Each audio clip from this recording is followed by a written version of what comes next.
ఈ రోజు నుండి మేము 16 సోమవారాల వ్రతాన్ని ప్రారంభించామండి. అలాగే మీరు కూడా ఎవరైనా చేసుకోవాలి అనుకున్నా, వచ్చే సోమవారం నుండి కూడా విశేషంగా చేసుకోవచ్చండి. లేదంటే ఈరోజు సాయంత్రం కూడా చేసుకోవచ్చు. నేను ఈరోజు ఉదయమే మీకు అప్లోడ్ చేస్తున్నాను. కేవలం ఏంటంటే గనక మీరు కూడా చేసుకొని ఈ వ్రతాన్ని అందరూ కూడా ఆచరించి ఆ మహాదేవుడు యొక్క అలాగే అమ్మవారి యొక్క ఆశీస్సులు మీరందరూ కూడా పొందుతారని కోరుకుంటూ ఈ వీడియో పెడుతున్నాను చూడండి. ముందుగా మనం ఎక్కడైతే ఏర్పాటు చేసుకుని విధి విధానాల గురించి చెప్తాను చూడండి. ముందుగా మనం ఎక్కడైతే ఈ యొక్క స్వామిని పెట్టుకుని పీఠంలాగా ప్రత్యేకంగా పీఠం పెట్టుకుని ఆరాధించుకోవాలి. లేదంటే మీ దేవుడి గదిలోనే ఆరాధించుకోవచ్చు. నేనైతే ఇక్కడ ప్రత్యేకంగా పీఠాన్ని ఏర్పాటు చేసుకుని పీఠం మీద పెయించేపు చేసుకుని నేనైతే స్వామివారిని ఆరాధించబోతున్నాను. ఇంటి ముందు అన్నీ మీ అందరికీ కూడా తెలుసు. అంత శుభ్రం చేసుకుని చక్కగా మనం ఒక వినాయక వ్రతం ఎలా చేసుకుంటామో, లేదంటే ఏదైనా పండగల్లో విశేషమైన వరలక్ష్మి వ్రతం కానీ అలా ఎలా చేసుకుంటామో అదే విధంగా చేసుకోవాలండి. ఇది 16 సోమవారాల పాటు చేసుకోవాలి. అలాగే ఈ చాతుర్మాసంలో కనుక మొదలుపెట్టి మనం గనక ఈ 4 నెలల పాటు చేస్తే అత్యంత ఎక్కువ ఫలితాన్ని ఇస్తుందంట. ఇది కూడా ఆ యొక్క పురాణంలో అయితే ఉంటుంది. ముందుగా పీఠాన్ని ఏర్పాటు చేసుకుని ఒక జాకెట్ ముక్క కానీ ఒక తెల్లని కండవా కానీ వేసుకుని దాని మీద ఇలా శివుడు పార్వతి ఫోటో అలాగే కలశం పెట్టుకోండి, లేదంటే లేదా అది చాయిస్, అది కాకపోతే పెట్టుకుంటే చాలా మంచిది. అలాగే దీంట్లో ముఖ్యంగా మట్టితో చేసిన శివలింగం అయితే కంపల్సరీ ఉండాలండి. ఒక మట్టితో చేసిన శివలింగానికే పూజించాలి. మనకి ఆ కథలో కూడా ఉంటుంది. మట్టితో చేసిన శివలింగాన్ని ఆ పార్వతీ అమ్మవారు పూజించారు. సాక్షాత్ పార్వతీదేవి పూజించింది. ఆ మట్టిలింగాన్ని పూజించి స్వామివారిని భర్తగా పొందింది. అలాగే ఇవి చేసిన వారికి అనేక పుణ్యాలు అయితే వస్తాయండి. చాలా మంచి జరుగుతూ ఉంటుంది.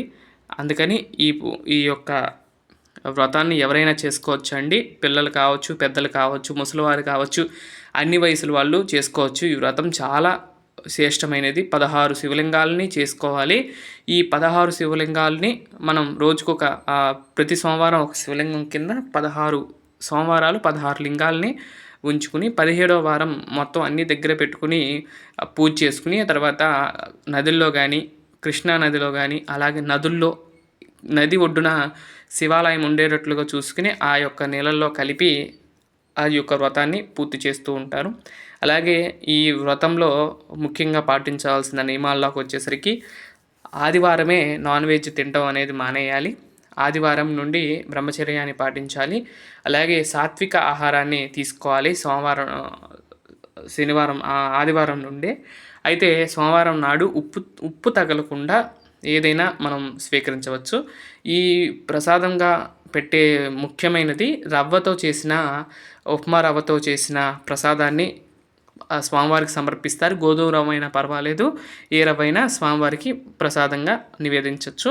ఆ రోజు మాత్రం ఉప్పు తగిలేటట్లుగా మాత్రం ఏ వస్తువు అనేది స్వీకరించవద్దు. అలాగే ఇంకా ముఖ్యమైనది ఏంటంటే కనుక ఉండాలి అనుకున్నవారు, ఎవరైనా ఉపవాసం ఉండాలి మేము ఉంటాము అనుకున్నవారు ఉదయం నుండి సాయంత్రం వరకు ఉపవాసం ఉండి సోమవారం సాయంత్రం నాడు యథావిధిగా పూజ చేసుకుని తర్వాత రోజు మనమైతే స్వామివారికి సమర్పించేసుకోవచ్చు. మనం యథావిధిగా మళ్ళీ తినేయచ్చు. ఉపవాసాన్ని అలా విరమించవచ్చు. లేదంటే సాయంత్రం విశేషంగా ప్రసాదాలు చేసుకుని ప్రసాదాన్ని స్వీకరించవచ్చు. అలా కూడా చేసుకోవచ్చు. ఆరోగ్యం బాగోని వాళ్ళు, అలాంటి వాళ్ళు ఏంటైతే లైట్గా ఉప్పుతో కూడిన వంటలు అయితే తినచ్చండి. ఏ ప్రాబ్లం లేదు. మన ఆరోగ్య దృష్ట్యా అలాంటివి. కానీ లెక్క అయితే కనుక ఉప్పుతో చేసినవి ఆ రోజైతే ఎట్టి పరిస్థితుల్లో తినకూడదని చెప్తారు. అది మీ ఇష్టం, ఆరోగ్యం సంబంధించింది అది మీ యొక్క చాయిస్గా నేను వదిలేస్తున్నాను. అలా 16 శివలింగాలను అయితే చేసుకోవాలి. పుట్టమట్టితో చేస్తే శ్రేష్టం. లేదు పుట్టమట్టి దొరకలేదు అంటే కనుక మన ఇంటి దగ్గర ఉన్న ఏ మట్టి అయినా తొక్కని మట్టి కానీ ఆ మట్టిని తీసుకుని కూడా శివలింగాన్ని తయారు చేయవచ్చు. అలా కూడా శివలింగాన్ని తయారు చేసి మనం అర్చించవచ్చు. తొక్కని చోట్ల ఉన్న మట్టిని తీసుకుని బాగా ఈ మట్టిని ఏం చేయాలంటే మనం తీసుకుని ఏ మట్టి అయినా సరే బాగా అంటే మన 16 సోమవారాల పాటు ఉండాలి కాబట్టి బాగా పిసకాలండి. ఆ మట్టిని చాలా జిగురు వచ్చేలాగా కలిపిన తర్వాతే పెట్టాలి. ఆ తర్వాత ఒక రోజుల్లో సాయంత్రం దాకా అట్టి పెట్టేస్తే అది గట్టి పడుతుంది. గట్టి పెట్టిన తర్వాత ఒక ఎయిర్ టైటెడ్ కంటైనర్లో పెట్టేసుకోండి. మనం అక్కడికి వెళ్ళినప్పుడు ఆ నదుల్లో గనక ఆ 16 సోమవారాలు అయినాక జరుపుకో కలిపితే సరిపోతుంది. ఈ 16 సోమవారాలు ఎలా మొదలుపెట్టాలి అంటే గనక ఆషాఢ మాసంలో వచ్చే పౌర్ణమి తర్వాత రోజు నుండి కూడా మనం ప్రారంభించుకోవచ్చు. లేదంటే ఆషాఢ మాసంలో వచ్చే పౌర్ణమి రోజున ఈ 16 సోమవారాలు మొదలుపెట్టి తర్వాత రెండో వారంగా ఈ వారంగా జరుపుకోవచ్చు. అలా కూడా చేసుకోవచ్చు. ఈ వారం కూడా ఎవరు చేసుకోకపోతే వచ్చే వారం నుండి మొదలుపెట్టి రెండో వారం కంపల్సరీ చేయాలండి. ఫస్ట్ వారం చేసిన వాళ్ళు రెండో వారం కూడా కంపల్సరీ చేయాలి. తర్వాత వారాలు స్కిప్ అయినా కొన్ని కారణాల వల్ల ఇంట్లో వాళ్ళ వల్ల అవి జరుగుతూ ఉంటాయి. అవి దాటి మళ్ళీ చేసుకోవచ్చు. ఈ విధంగా షోడశోపచార పూజ అయితే అన్నీ చేసుకోవాలి. వాటికి సంబంధించిన కథ ఉంటుంది, కథలు ఉంటాయి. ఆ కథలు చదివిన తర్వాత ఆ యొక్క అక్షింతలను స్వామివారికి సమర్పించడం జరుగుతుంది. ఆ తర్వాత దీంట్లో ముఖ్యంగా అగ్యాలు వదులుతామండి. మొత్తం 8 వదులుతాము. 4 శివుడికి, తర్వాత 1 అంబికకు అమ్మవారికి, 1 వినాయకుడికి, 1 సుబ్రహ్మణ్య స్వామికి, 1 చండికేశ్వరుడికి, వీరందరికీ కూడా అజ్యాలు అంటారు. అజ్యాలని సమర్పిస్తారు. ఎందుకు అంటే కనుక మనం చేసిందంతా కూడా పరమేశ్వరార్పణమస్తు అని అంటాం కదండి. సర్వం శ్రీ పరమేశ్వరార్పణం అంటారు. అలానే ఇవన్నీ కూడా చేసి ఇవంతా కూడా స్వామి అంతా నీకే సమర్పిస్తున్నాను, నువ్వే చూసుకోమని అని అర్థం. అలానే మనం ఆ నీళ్ళని అయితే అలా సమర్పించాలి. షోడశోపచార పూజ చేసుకోవాలి శివుడికి. చాలా సింపుల్గా చేసుకోండి అండి. ఇప్పుడైతే మనకి ఫోన్లోనే వచ్చేస్తుంది. మంత్రాలు కావచ్చు, పీడిఎఫ్లు కావచ్చు, లేదంటే బుక్ కూడా ఉంటుంది. చదవటం రాని వాళ్ళు ఏంటంటే కనుక చక్కగా వీడియో వస్తుంది, ఆ వీడియో పెట్టేసుకోండి. వీడియోలో చాలామంది వీడియోలు తీశారు 16 సోమవారాల గురించి, చాలా బాగుంటుంది. అవి చూసుకుంటూ వీడియో తీసుకోండి. అలాగే చాలా సింపుల్గా చేసుకోండి, అంటే ఎక్కువ ఆర్భాటం లేకుండా చాలా సింపుల్గా అయితే చేసుకోండి. ఇక్కడ మట్టి ప్రమిదలు ఇంకా శ్రేష్టము, అందుకని మట్టి ప్రమిదలతోనే దీపారాధన చేశానండి నేను. చూసినట్లయితే కలిశారాధన ఇవన్నీ కూడా చేసుకుని చాలా అద్భుతంగా చేసుకున్నాం ఈరోజు. మీరు కూడా చేసుకోవాలని నేను మనస్ఫూర్తిగా కోరుకుంటున్నాను. అలాగే ఈ 16 సోమవారాలు ఎవరైతే చేస్తున్నారో వారు ఇంకొకటి కూడా పెట్టుకోవచ్చండి. దక్షిణ కింద మనకి 16 సోమవారాలు ఉన్నాయి కదండి. 16 సోమవారాల్లో రోజుకి, అంటే ఈ 16 సోమవారాలు ఒక్కొక్క సోమవారం ఎంతో కొంత దక్షిణ పెట్టండి. దక్షిణ పెట్టుకుని ఆ దక్షిణ అంతా కూడా కలెక్ట్ అయినాక 16 సోమవారాలు కలెక్ట్ అయిన తర్వాత ఎంత అమౌంట్ వచ్చిందో చూసుకుని ఏ క్షేత్రానికి వెళ్ళాలనుకుంటున్నారో అలా వెళ్ళి స్వామిని నీళ్ళలో నిమజ్జనం చేయొచ్చు. కాశీ కావచ్చు, శ్రీశైలం కావచ్చు, ఎలాంటి పుణ్యక్షేత్రాలకైనా వెళ్ళి ఆ శివలింగాన్ని కలపండి. ఈ డబ్బులతో కనుక వెళ్తే చాలా మంచిది. కొంచెం దాచుకున్నట్టు ఉంటుంది, స్వామివారికి సమర్పించినట్లుగా ఉంటుంది. ఒకేసారి అన్ని డబ్బులు పెట్టుకుని వెళ్ళాలన్నా చాలా కష్టము. ఇది వేరే వాళ్ళు చెప్పగా నేను విన్నాను. అలా పాటించండి. ఆ డబ్బుల్ని చక్కగా దాచుకొని ఆఖరిలో ఆ డబ్బులన్నీ తీసుకుని కలెక్ట్ చేసుకుని ఎంతైనా అమౌంట్ చూసుకుని ఎక్కడికి వెళ్తే ఉంటుందో చూడండి. 3 నెలలు ఈ యొక్క అయిపోయిన తర్వాత 3 నెలలు లోపే శివలింగాలను అయితే నిమజ్జనం చేయాలి. కాబట్టి ఈ లోపే చూసుకుని చక్కగా ఆ నిమజ్జనం చేసుకోండి. చాలా అద్భుతంగా ఉంటుంది. ఈ 16 సోమవారాల పాటు 4 నెలలు జరుగుతుంది. ఈ కార్తీక మాసంలో వచ్చే పౌర్ణానికి పూర్తయ్యేలాగా మనం చేసుకోవాలి. అలా పూర్తి చేసుకుని స్వామివారిని ఆరాధించండి.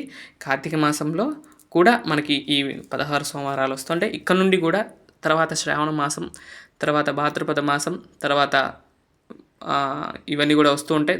నవరాత్రులు వస్తాయి. నవరాత్రుల తర్వాత మనకి కార్తీక మాసం వస్తుంది. ఈ విధంగా అన్ని మాసాలు కూడా చాలా మంచివే. అలా చేసుకొని గోధుమ రవ్వ ప్రసాదం చేసుకున్నప్పుడు అవి 3 భాగాలుగా అయితే చేసుకోవాలండి. ఒక భాగం మనకి, ఇంకొక భాగం ఎవరికైనా ముత్తైదుని పిలిచి తాంబూలం ఇవ్వటం, ఇంకో భాగం పశుపక్షాదులకి ఇవ్వటం. ఇలా 3 భాగాలుగా చేసుకుని 3 భాగాలని ఇవ్వాల్సిందిగా నేను కోరుకుంటున్నాను.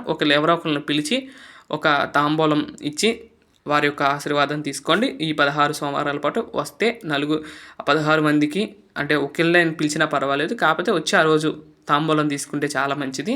తర్వాత ఇక్కడ హారతి ఇస్తున్నాను చూడండి. ఈ విధంగా చాలా సింపుల్గా మొత్తం చూపించాను కదండి. వీడియోని స్లోగా పెట్టుకుని చూసుకోండి.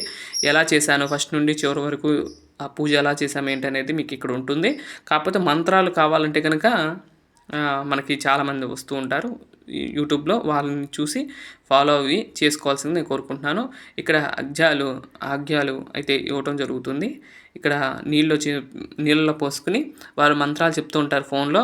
ఆ మంత్రాల ద్వారాగా మనం నీళ్ళని తీసుకుని వారికి సమర్పించాలి. ఈ విధంగా మొత్తం కూడా 8 మందికి 8 అర్ఘ్యాలైతే సమర్పించడం జరుగుతుంది. ఈ విధంగా చాలా అద్భుతంగా జరిగిందండి ఈరోజు. మీరు కూడా చేసుకోండి. ఆ మహాదేవుడి యొక్క పరిపూర్ణ అనుగ్రహాన్ని మీరు కూడా పొందాలని మనస్ఫూర్తిగా కోరుకుంటూ, ఇదండి ఈరోజు వీడియో. ఎటువంటి విఘ్నాలు రాకుండా ఆ గణపతి చూసుకోవాలని మనస్ఫూర్తిగా కోరుకుంటూ, ఆ వినాయకుడికి నమస్కరించుకుంటూ ఈ కార్యక్రమాన్ని అయితే ప్రారంభించాము. ఏ ఆటంకాలు లేకుండా ఈ 16 సోమవారాలు పూర్తవ్వాలని నేను మనస్ఫూర్తిగా కోరుకుంటూ ఉన్నాను.